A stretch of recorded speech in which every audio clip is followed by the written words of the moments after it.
అండి, అందరికీ ఇప్పుడు ఒక బిజినెస్ ఐడియా చెప్తున్నాను. ఈ బిజినెస్ ఐడియా అనేది విలేజెస్లో అండ్ విలేజ్కి దగ్గర ఉన్న టౌన్లలో బాగా రన్ అవుతుంది.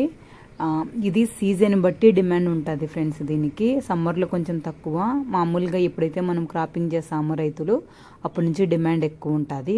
ఇక్కడ చూడండి, దీన్ని బట్ట పైపు అంటారు మా ఏరియాలో అయితే. ఒక్కొక్క సైజ్ ఒక్కొక్క చాలా విధాలు ఉంటుంది అనమాట. ఒకటి 20 కేజీలు, 18 కేజీలు, 15 కేజీలు. ఇక్కడ వచ్చేసి ఇది 15 అని నెంబర్ రాసింది కదా, ఇది 15 కేజీల పైపు అండి. ఇవి మేము ప్రొద్దుటూరు నుంచి తెప్పించాము. ఇలా బల్క్లలో తెప్పించుకుంటే మనకు రేటు కూడా తక్కువ పడుతుంది ఫ్రెండ్స్. వీటిని రెంట్కి ఇచ్చుకోవచ్చు అనమాట రైతులకి. ఒక్కొక్క రైతుకి నీళ్ళు కట్టాలంటే డేకి ఒక 4-5 ఖచ్చితంగా ఉంటుంది మినిమం, వాళ్ళ బోర్ నుంచి కానీ వాళ్ళ కాలువల నుంచి కానీ పొలానికి రానికి.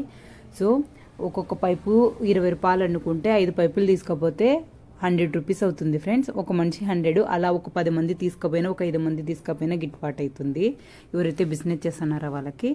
ఇవి అందరూ పెట్టమని నేను సజెషన్ చేయను, వాళ్ళ ఏరియాని పెట్టుకొని వాళ్ళ ఏరియాలో ఉన్న డిమాండ్ని బట్టి తీసుకోవాలి.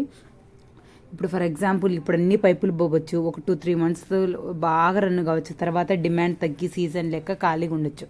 సో ఇవన్నీ చూసుకొని మనకు వర్కౌట్ అవుతుందా లేదా, మన ఏరియాలో పెడితే సేల్స్ అవుతాయా లేదా, మనకు గిట్టుబాటు అవుతుందా, ఇవన్నీ చూసుకోవాలి. ఇక్కడ ఇది వచ్చేసి 15 కేజీలు ఫ్రెండ్స్, 18 కేజీలు అట్లా ఉంటుంది.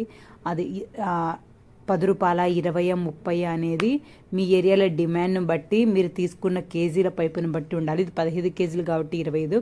అదే ఒకవేళ 20 కేజీల పైపు కూడా ఉంటుంది, అప్పుడు ఇంకో కొంచెం 5 రూపీస్ అట్లా పెంచుకోవచ్చు అనమాట. ప్రజెంట్ అయితే ఇది మా తాతగారు అనమాట. ఇంతకు ముందు చాలా బాగుండేది బిజినెస్, లాస్ట్ ఇయర్ కూడా బాగా రన్ అయిందంట. సో అందుకని ఇప్పుడు మళ్ళీ తెచ్చారు. ఇది మహా అంటే